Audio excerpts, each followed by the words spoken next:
talvez esse seja o livro brasileiro que mais gera emoções opostas nas pessoas. Enquanto uns amam, indicam e enchem de elogio para quem fala dele, outros odeiam tanto a ponto de criar grupos para xingar e atrapalhar tudo que for falado sobre. Olá, tudo bem? Meu nome é Albano e esse é o Seja uma Pessoa Melhor. E o tema de hoje é o livro O Mínimo que Você Precisa Saber para Não Ser um Idiota, de Olavo de Carvalho.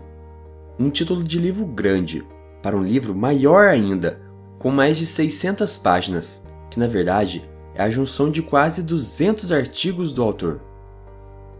E o que mais vemos na internet nesses últimos anos é um debate frenético entre pessoas muito jovens sobre política. Ficam discutindo e trocando farpas não somente por horas, mas por dias, semanas e meses. A política parece ser algo fácil.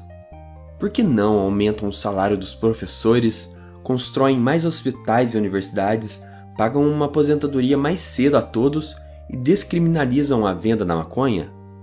Dizer tudo isso é fácil e lindo, mas como era para todos nós já sabermos, é algo dificílimo de ser concretizado.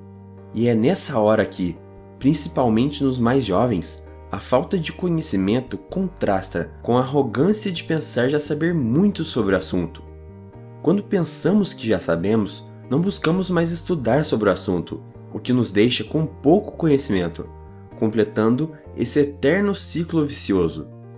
Grande ideia 1. Antes de transformar o mundo, pergunte o que é o mundo. Quando era criança, passava meus dias de férias na casa do meu avô e o via diariamente dando pouco dinheiro que ainda sobrava em seus bolsos para os pedintes, que não cansavam de passar em frente de lá.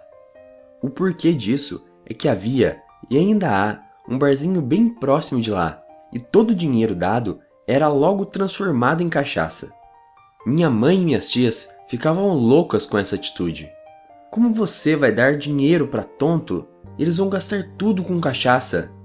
E meu avô apenas acenava e ria, guardando com ele a sabedoria que nós ainda estávamos longe de alcançar. Indo rápido para o presente, hoje finalmente entendi meu avô. Se quer beber, então que beba. Tão logo ele colocou o dinheiro no bolso, o dinheiro é dele e não mais meu. Agora, para todos que não concordam com isso, pensem comigo. Por uma graça misteriosa, você está aqui, provavelmente com muita saúde, e também com uma tecnologia maravilhosa em mãos, que se bem usada, poderia transformar a vida de muitas outras pessoas. Mas o que você faz com isso? Fala que é procrastinador, passa o dia inteiro apenas solando a tela dessa grande tecnologia, e ainda diz, com um sorrisinho de canto de boca, que não estudava nada para as provas da faculdade. Essa é a conclusão.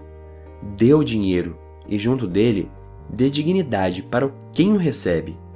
Ou você quer julgar o que um tonto faz com R$1, sendo que se você estivesse no lugar dele, faria a mesma coisa? Grande ideia 2. Entre as causas da pobreza, uma delas é você. E algo que muitas pessoas ainda não sabem sobre o Brasil é a quantidade absurda de pessoas assassinadas anualmente.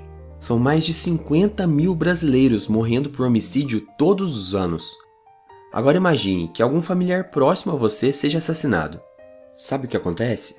Para o assassino, existe a possibilidade do auxílio reclusão, que é um benefício que diz que se você matar alguém, sua família não passará dificuldades.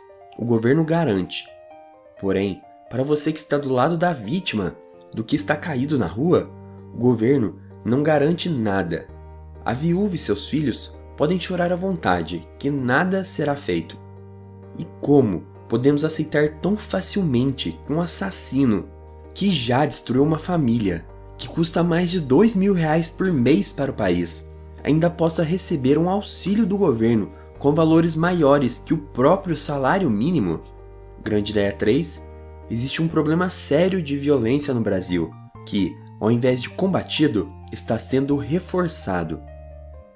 E aproveitando a deixa, eu vou falar sobre algumas partes do livro aqui, especialmente as partes sobre socialismo, militância, revolução e máfia, que são exatamente as partes do trabalho do Olavo de Carvalho que geram mais discordâncias. Faço isso pois essas áreas não são o objetivo do canal, ou seja, não tenho nem a capacidade para fazer uma síntese clara disso. Mas julgo importante ressaltar que o Olavo fez um grande trabalho como analista político, prevendo acontecimentos políticos que ninguém previa, como o que ele disse em 2012, prevendo as características de um oponente do PT. Parece até que Bolsonaro leu isso. E queria concluir essa parte assim: você pode ser contra tudo que o Olavo de Carvalho diz, mas como explicar o fato dele acertar essa e tantas outras previsões assim ao longo de décadas? E voltando agora para a minha breve resenha desse livro enorme, o autor faz um paralelo com o livro 1984, que já fiz resenha aqui no canal, sobre o uso e manipulação de palavras. Em 1984, por exemplo, cabia ao Ministério da Verdade, paradoxalmente, cuidar da criação das mentiras do governo. Já nas nossas vidas, o uso de palavras é um pouco diferente. Pense na palavra sociedade, por exemplo. Sociedade é um conceito tão amplo que pode ser tanto um grupo de pessoas que se juntam em um negócio, como pode ser também uma população inteira, como a sociedade egípcia, por exemplo. Daí, começamos a usá-la para uma infinidade de coisas. Sociedade patriarcal? E quando dizemos que o problema está na sociedade, quem é essa sociedade? E é assim que se cria uma confusão enorme na cabeça das pessoas, dando uma margem grande para a vigarice. Grande ideia 4, a linguagem pode ser usada para manipulação.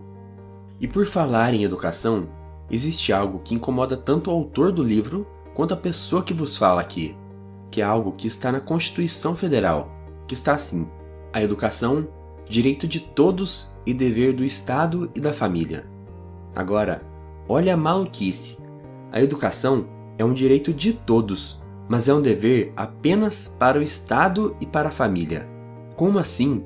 Então, a obrigação é toda dos professores e os estudantes não precisam fazer absolutamente nada? Alguém ainda acredita que isso vai dar certo? Estudar precisava ser um dever, algo que precisava ser ativo, porque é assim que se aprende. Mas lógico que não é assim que acontece no Brasil. E esse talvez seja o motivo desse país estar entre os últimos lugares nos testes internacionais. Vá em qualquer faculdade e veja isso com os próprios olhos. Ao mesmo tempo que existe um desprezo gritante pelas pessoas que estudam, todos correm que nem loucos em busca pelo diploma, porque é o papel e não o conhecimento que dá acesso aos empregos.